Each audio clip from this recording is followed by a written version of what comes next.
Hello, everybody, and welcome to the Tea with Crema. My name is Kris. I'll be your host today, and I'm joined by my best friend, Emma. What's up, everyone? What's up, party people? That was probably going to be one of the first times I messed up the introduction. It was really close. I don't know if you could tell.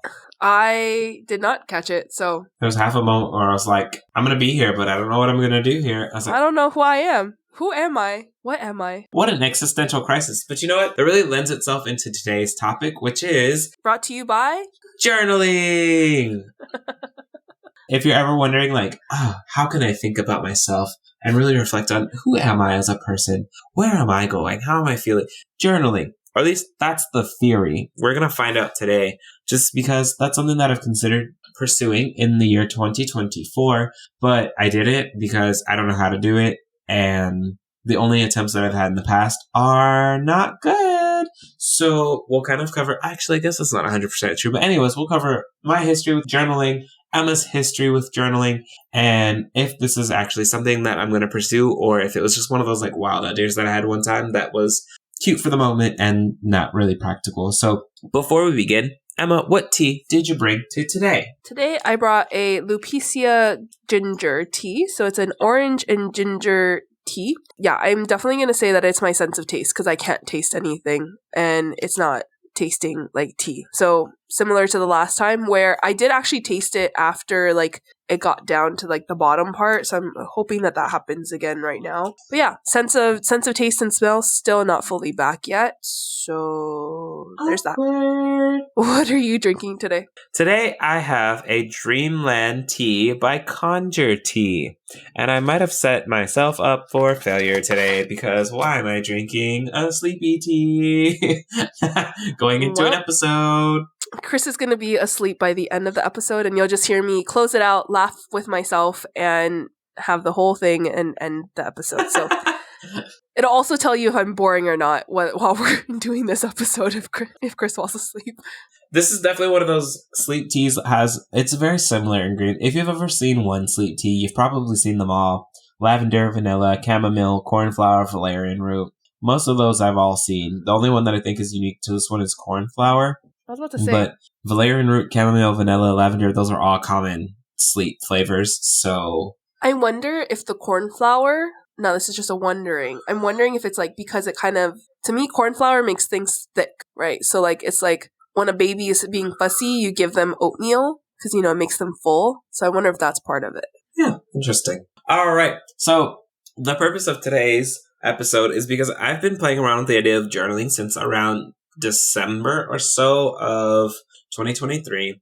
And I think part of it started as I was really considering dream journaling. Is that what it's called when you wake up and write your dreams? Mm-hmm. I then realized that I don't want to wake up and write anything. So that idea died pretty quickly. But that was not your path. That was not it. Just the thought of waking up and writing down my dreams. I was like, nah, I'm good, bro. You can keep it. It's cool. I just won't ever know what my dreams are.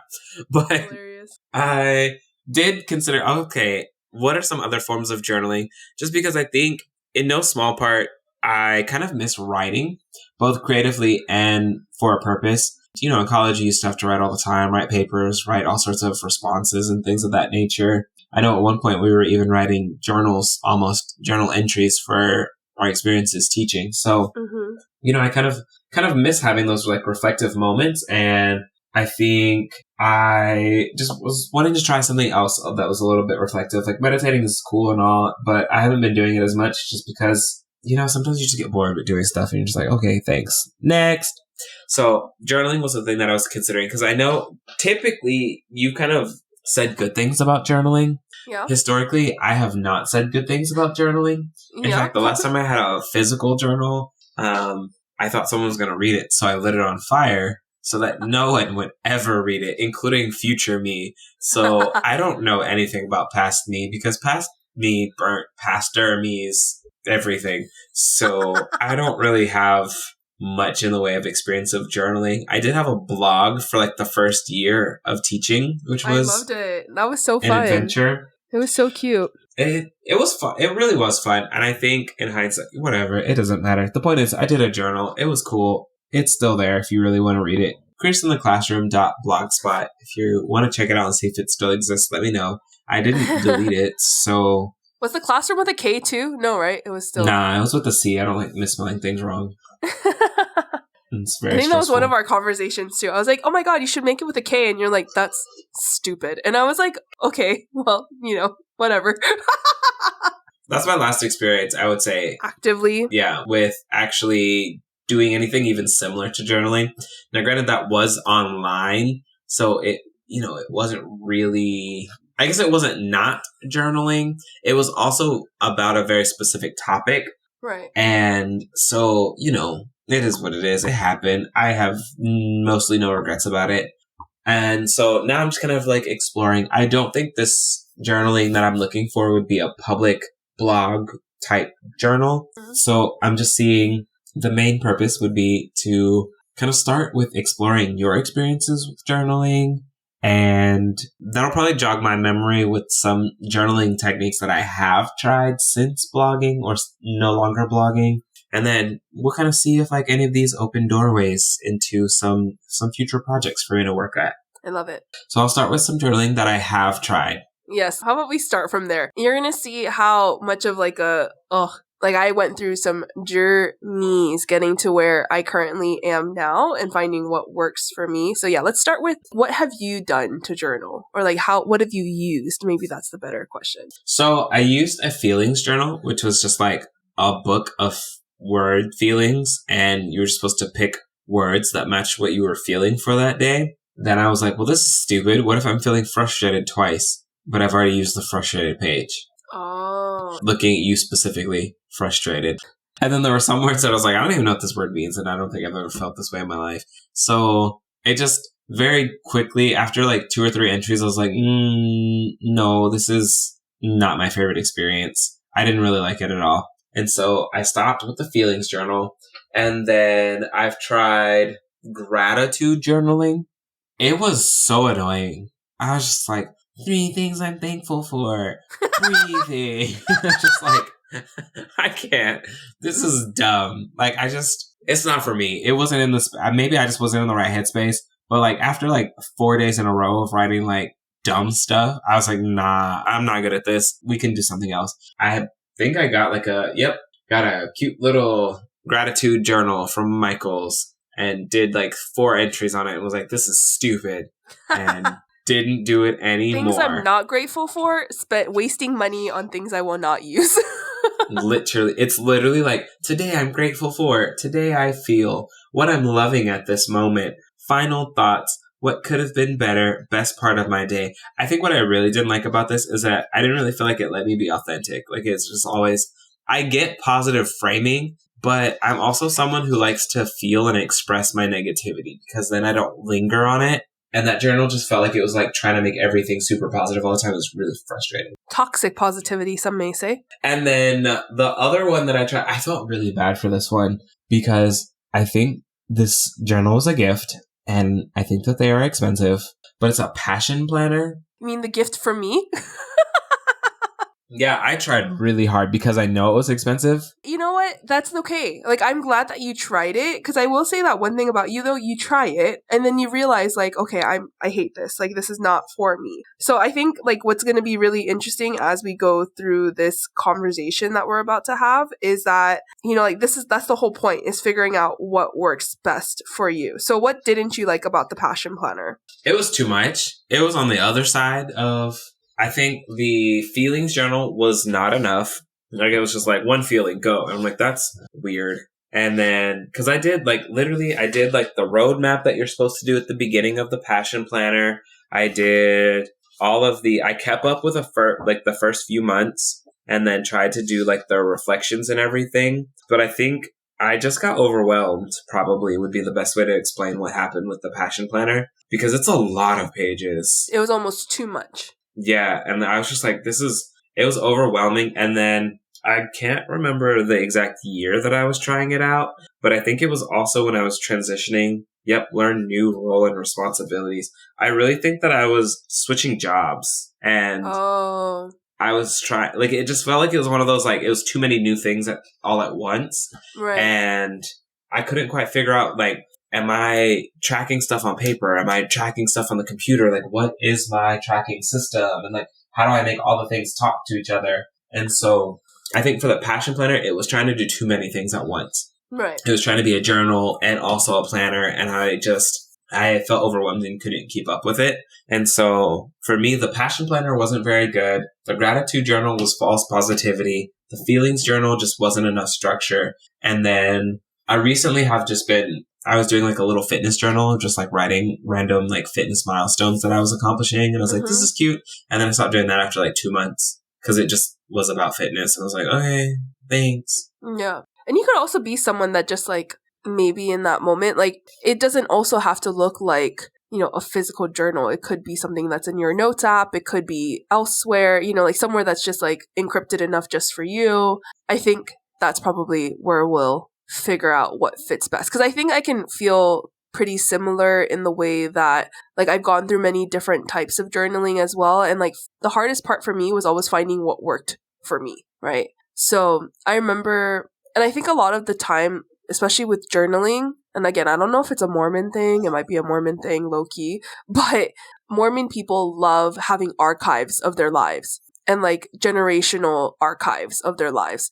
And I don't want to say like good and bad Mormon families, but a lot of Mormon families with really rich histories tell their stories through journals, right? Like ancestral journals, and like those were passed on. So I feel like that was a really big part of being in the Mormon faith and like reflecting on, you know, your journey with God and like your journey through adulthood. So maybe my sister could talk a little bit more about it too, but she was like an active journaler. And if there's anything about me, it's like I always wanted to be like my sister. Was like everything that she did, I always wanted to do too. And also like I was low-key nosy. So like I was definitely that little sister that would like read the journal and like have no sense of privacy whatsoever, which is why I think as an adult or like as I was becoming like a teenager, I did not keep a journal because I knew what it was like to like invade someone's privacy, and I didn't want that to happen to me. Again, you know, like there's 7 years between us. Half the things that she was writing, I was like, this is boring. Like, I don't care about your school day, but like to her, it was a very big deal, right? So I think that part of that is like why I've always wanted to like reflect, because I've loved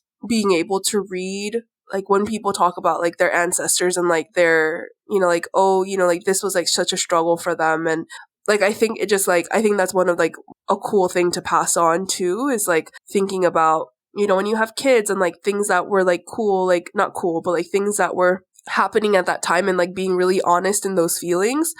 So I do like keeping it. I've been in one journal now for, and it's going to be terrible, like almost, yeah. So for 4 years, because like I would start and stop. And so I've been in one journal for 4 years, and I finally have moved out of it and started a new journal this year, partially because I was like, you know what, new fresh start. This is like me starting going through a journal. But I went through so many different types of like journaling types. So like I would watch content after content after content of like, what kind of journal do I want? Like those YouTube videos, like that used to be all I would watch, is like the different types of journaling and like setting up their monthly planners and things like that. So I had all of the accessories and all of the markers and all of the like the things that you were supposed to use, and then would get frustrated when it wouldn't look like as aesthetic as the like YouTube video. But again, it's like, it's a YouTube video for a reason, right? Like someone makes their living to make this content. Like my thing is not going to look like that.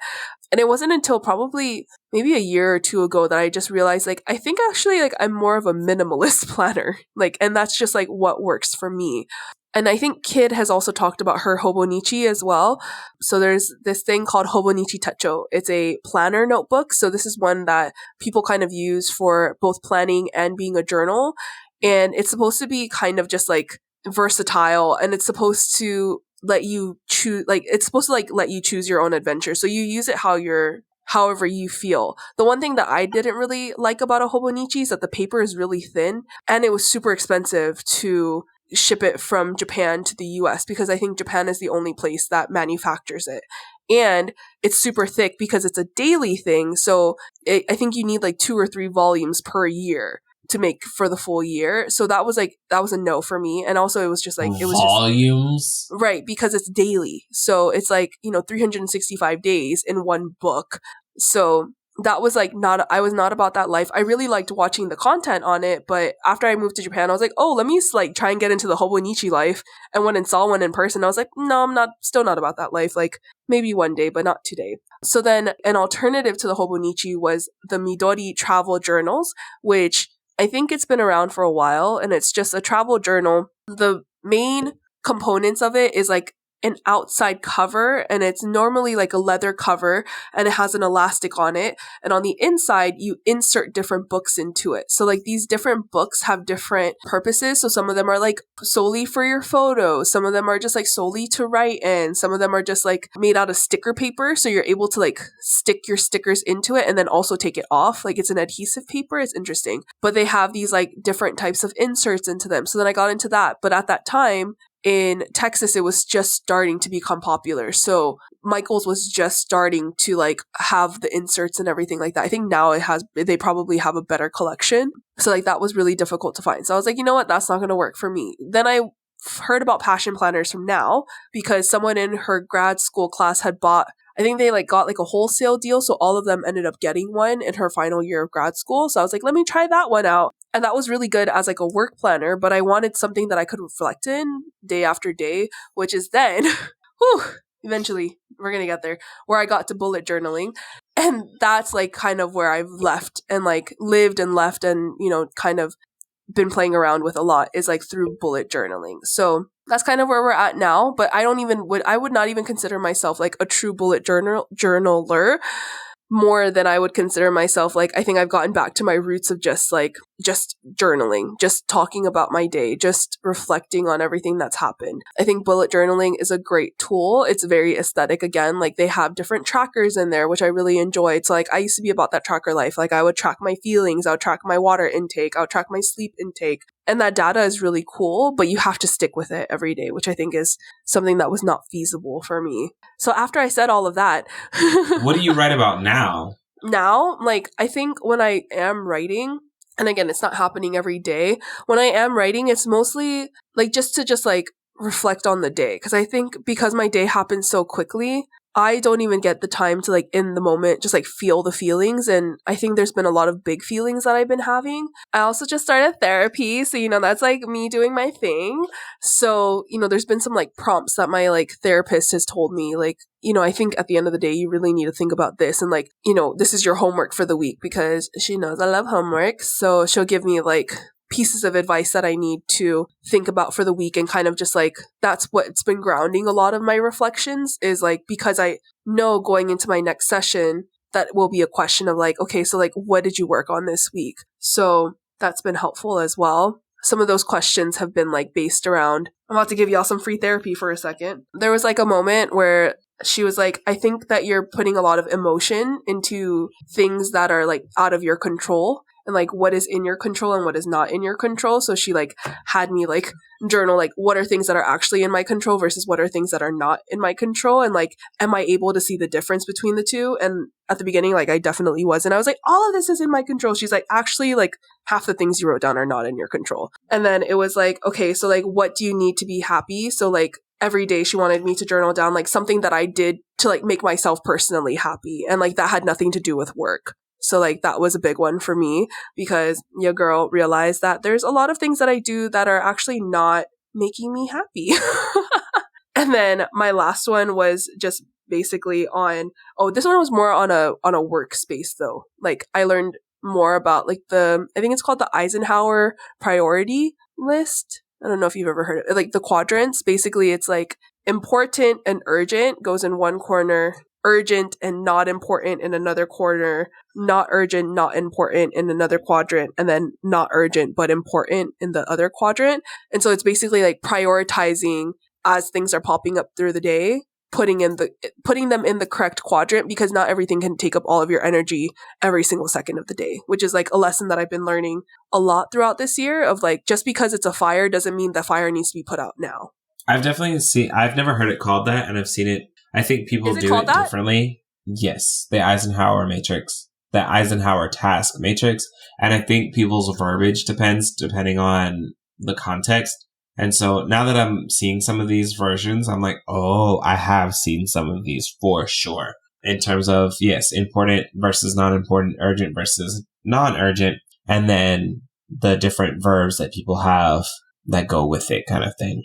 Right. I don't know if I would journal that necessarily. I think what bullet journaling was created to do was it was created to become like a task manager as well as like a method of you reflecting on that task. So like there's a whole set of like system that I think it was created by, I forgot what his name is, but basically like the creator of bullet journaling has a very specific way of how you write down your tasks and like what you do to like notate if it's been completed. And then, so it's like you write it in a box and then you put your task next to it. You put an arrow in that box if it's getting migrated to the following day, like you just didn't get to it. Put a check mark if it's completed, or you just cross it out completely if it's like no longer important or pertinent. So I think in terms of like a bullet journal, like I think an Eisenhower matrix would work in that context. But what I realized is that I didn't want something where like I would look back 5 years from now and see my to-do list. I wanted something where I could like look back 5 years from now and see what I was feeling. I think from a tasks perspective, like I feel like I got that system down. But from a like reflective perspective, that's kind of where I've been moving into. So like there was a time when I would do like a highlight and a low light of the day. And then there was times when I would just like, I would do like a tracker. So like I would have like a mood tracker. So like depending on how I felt during that day is like what I would color in the little piece. And then I would talk about it, or I would put it in my, like as I was writing about it, I would draw like the graphic and then color it in with like what my feelings were for that day. I would set goals at the beginning of every month, which I felt like was very helpful. And then, you know, I would put, like, I was definitely journaling a lot when I was in quarantine. When I first got to Japan, there was a lot of feelings that I had about leaving. And lots of time to think about them. Yeah, and a lot of time to think about it. And, like, I journaled actually quite a bit through the pandemic. So, like, even that, like, going back through it, like, I would just talk about my feelings and, like, what was going on. So I think I have moved towards being someone who uses it when it's useful for me. Because I don't know if, like, you know, 10 years from now, do I want to know about, like, went to this great restaurant? Or, you know, maybe that would be something interesting. I don't know. I guess what's the most important thing that I've learned is like you use journaling for what's necessary for you in that moment. So like you can grow out of things too, right? So if like gratitude is something you're looking for, then like you journal for gratitude. If you find that you're missing that gap of like journaling for, I don't know. I think that's what the thing that I'm looking for right now. I want to be able to respond to like a prompt. Because I think if you look at, or if you've ever watched the movie Avatar, right, when Jake Sully is trying to use the little video log for the first time, and he's just like, what do I say to this thing? That's kind of like my brain when I'm looking at an empty page for journaling. I'm just sitting there like, what do I write in this thing? Because I don't have not coming from a place where journaling was a norm or something that occurred regularly. I don't necessarily have the innate practice down in terms of having some base questions that you're answering and going from there. A lot of times it's literally just like, cool, I have a pen. I got some paper that's bound in this little thing. So what do I do now? I think what's interesting too is because like, I think for you, because you mentioned it multiple times before of like, you just miss writing, right? Like in an academic sense, in a whatever the sense is, it's just like that practice of writing was very helpful for you. So it feels like, yeah, prompts would be helpful because it's giving you that objective and it's giving you that topic and you're able to kind of practice again, like what is it to write in whatever context, right? Like writing for a long period of time or writing for whatever.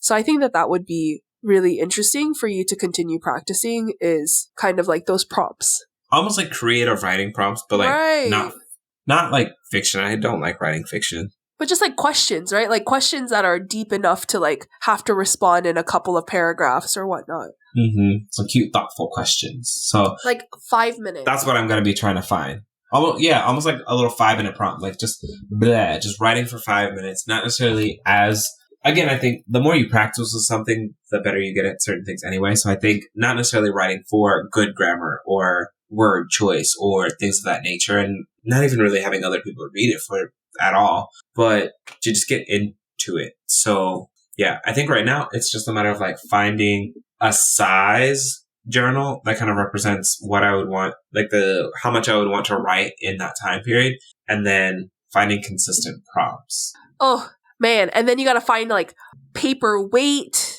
We gotta like get into that conversation. Like, what's the kind of paper you want? You know, lined versus dot versus square. I think you said you don't like dot. I don't like dot, and I don't like squares, and I don't like blank. So you like lines. I love lines. What type of weight of paper do you like? What does it even mean? Like, there's like a type of like you know, like when you're like writing in a notebook and it's like not like the paper is too slippery. Oh. Like the paper is slippery, so then classic it like paper. Mm-mm. Do you like it like a thicker good paper that, or like, lighter? I think a paper, like an average paper that really holds the ink. What I don't like is like smudgy paper. Yeah. Paper that doesn't hold the ink very well, and then now you've smudged everywhere. You've got ink on your hand. There's ink all over the page. What am I, Thomas Jefferson? Just kidding.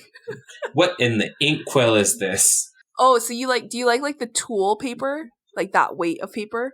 Yeah, I mean, Tool's fine. It's just the issue with Tool paper is I feel like I love Tool, don't get me wrong, but I feel like Tool only works with Tool sometimes. And I'm just like, they've really perfected their system of like only it's using very your self-contained. products. Right. Yeah, so I think you like a heavier weight paper then. That's probably what it is. And then probably more matte. Sorry. I feel like that was kind of the purpose of our episode, was to go into like what's the different types of paper you could get into. And I ended up talking about different types of journaling instead. My bad. No, I don't like. I feel like the mechanics of finding a physical journal is not my issue. That I have options right now. I have journals for days. It's what am I putting in these things that I'm struggling with the most. I just realized I use it like a scrapbook. I also put like ticket stubs of things that I've gone to. See, that makes sense because I save a lot of stuff, so I could imagine doing that. Right. But I think that would be a different journal. That would be a blank page journal. Oh, I see. Like a scrapbook, essentially. I can see that. So I think the biggest thing right now is prompts. I gotta find prompts. What prompts get me to think without feeling like a big old cheese ball? That's okay to sometimes be a big old cheese ball too. I just like, well, I mean, yes, sometimes. But like, again, the reason I didn't like the gratitude journal, because it just was always like that feeling. Right. What went well today? What are you grateful for? I'm just like, oh my God, shut up. Me talking to a journal. Like, what? But I think if I can find a consistent set of prompts, probably, that'll be the game changer for me. I agree. Because I have the ability to write. I've done it before. I just need something stimulating. Yeah. I think that's what it is. Like, you're not using it to reflect. You're using it to stimulate your brain. I'm not using it to reflect in the way that, like, I'm writing about my feelings necessarily. Right. Or like, and that's okay. Today was a good day. I think it's more of like, I don't know. I'll find the prompts when I find the prompts. I think right now, I don't even know where to search for prompts. Right. So, it's just, I'm trying my best, but I'm excited. I think eventually I will have a journal and it will be full of thoughts. And then if anyone ever tries to read it, I'll throw it in the barbecue pit and be like, oh no, it fell. It no longer Guess exists. We can't read it. Crazy. Because that definitely happened to my high school journals. Because I was the older sibling, and I was like, nah, y'all not invading my privacy. Y'all not getting into this. Y'all got me confused out here. And so one day before I went to college, I just like snuck all my journals into the barbecue pit and lit them on fire. Uh-huh. It probably wasn't the safest thing to do. Probably not. Yeah. But my siblings liked fire, so I don't think they were too upset about it. They're like, oh my God, we're lighting stuff on fire? Okay. It's like, no, this isn't everybody, okay? So yeah, it happened. We'll see. Well, any other final thoughts on journaling that you want to share before we will wrap it up? Everyone should journal, reflect, even if it's just to talk about whatever. Find your way. Yeah, talk about something. Just write it down. Your ancestors will thank you. I don't know if it's your ancestors. Your descendants will thank you. Your descendants. You are the ancestor. Your descendants will thank you for it. Or will they? I don't know. So, Emma, it's time for our... Rapid fire question! What'd you bring today? I brought a fun question, so you're going to have to listen really carefully, okay? Would you rather fight one horse-sized duck or 100 duck-sized horses? Not the horse-sized duck or duck-sized horses. I think it would be the duck-sized horses. Interesting. I don't know. Something about birds are just weird and aggressive and dumb. Can you imagine a horse-sized one? Yeah, I just don't want that problem. Whereas like the little tiny things, much easier. Right. You can outrun. I feel like you can outrun 100 duck-sized horses, but like one duck-sized horse or one horse-sized duck would be kind of unpredictable. And also if it can still fly, yeah, I don't know, I'm dying. That's a challenge / battle I'm not trying to get into. Not even. It wouldn't even win. I don't even know. That would not work. Okay, my question today is, what is a store that you like going to because it brings you joy? Oh my god, I love this question. If I'm in the US, obvi Target. I just like to walk up and down the aisles. In Japan, I don't really have a store that just brings me joy. Maybe it's called The Loft. It's a stationery store. I like to go into it and walk up and down the aisles. Actually, no, that's not true. In Japan, I really like going to the store. It's really bad for my wallet, though. It's super expensive. It's called Montbell. It's a camping store. I just like seeing like the little gadgets that they bring out every month.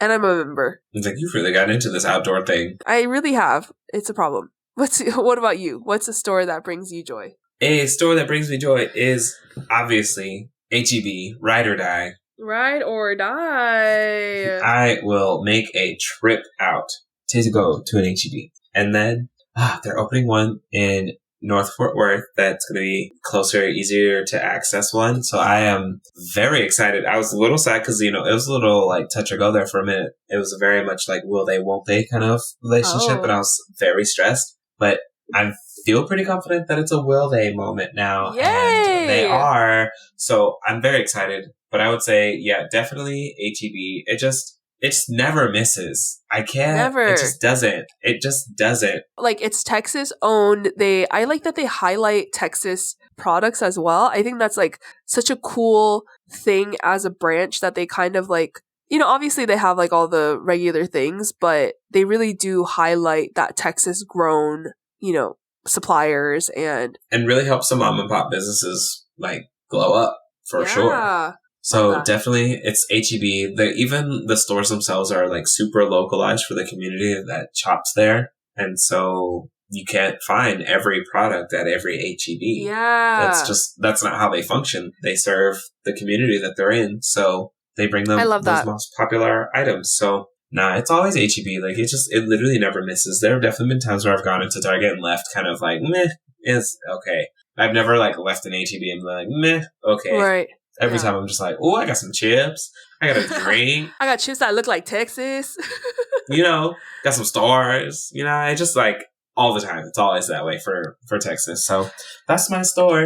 And I'm sticking to it. Literally sticking to it. So, Emma, where can people find the podcast?